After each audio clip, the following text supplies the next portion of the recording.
এবার আমি চানা তরকারি কিভাবে করব দেখাবো। চানাটাকে প্রথমে সিদ্ধ করে নিয়েছি, মশলাটাকে সব একসাথে পেস্ট করে নিয়েছি, আদা পেঁয়াজ রসুন সব কুচিয়ে নিয়েছি, কিছু শুকনো মশলাও রেখেছি যদি লাগে। প্রথমে কড়াতে তেলটাকে দিয়ে দিলাম,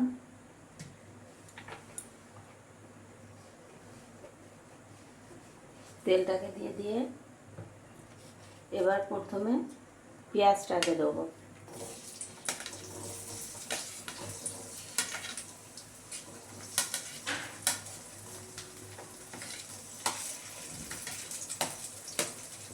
পেঁয়াজটাকে দিলাম,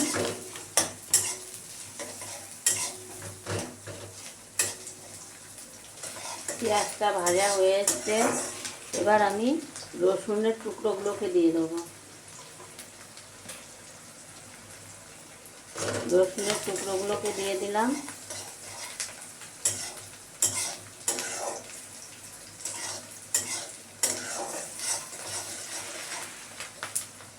রসুনের ভাজা হয়ে গেছে পেঁয়াজ রসুনটা। এবার কোচানো টমেটোগুলো দিয়ে দেবো। টমেটোগুলো দিয়ে দিলাম,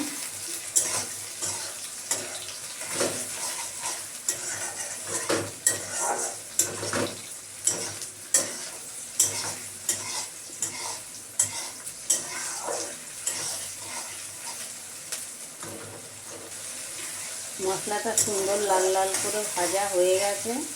এবার আমি শুকনো মশলাটাকে দিয়ে দেবো।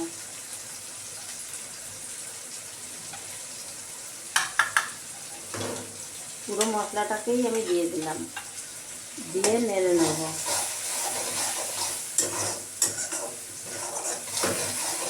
নেড়ে নিলাম। এবার যে মশলাটাকে পেস্ট করেছিলাম, এবার পেস্টটাকে পুরোটাকেই ঢেলে দিয়ে দেবো। এবার মশলাটাকে ভালোভাবে ভেজে নেব।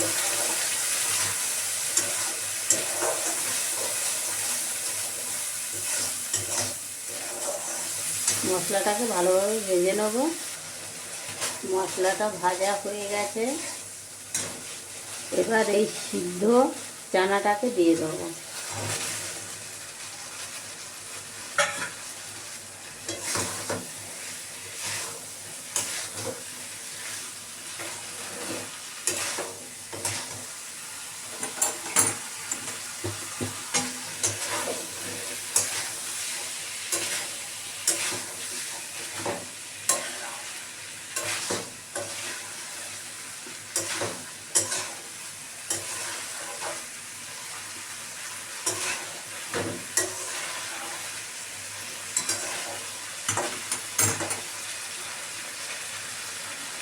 চানাটাকে ভালো করে ভাজা হবে।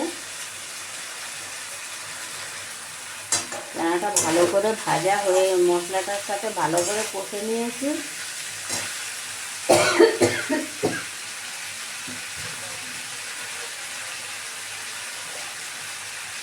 এবার জল দিয়ে দেবো।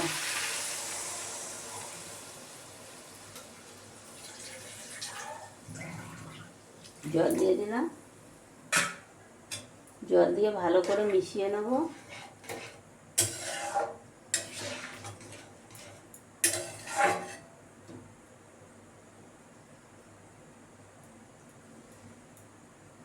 ভালো করে মিশিয়ে নিয়ে এবার ঢাকা দিয়ে দেবো। এই দেখো আমার ছোলার তরকারিটা হয়ে গেছে। হ্যাঁ, এবার কিছু ধনেপাতা দিয়ে দেবো।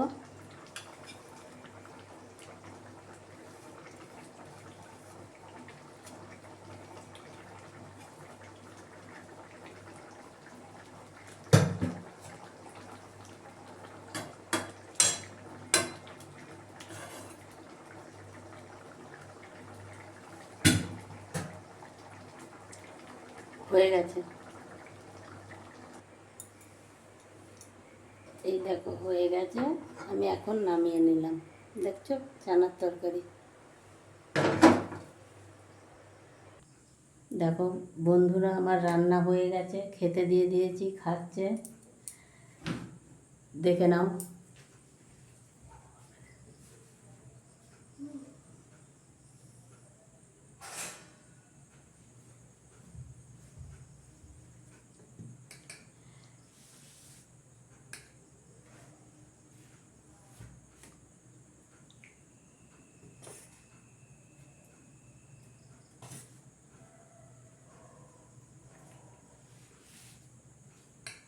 দেখতে পাচ্ছ, খেতে দিয়ে দিয়েছি। আমি এখন খাবো না, পরে খাবো।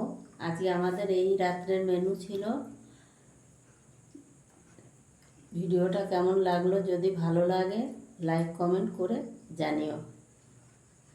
শুভরাত্রি।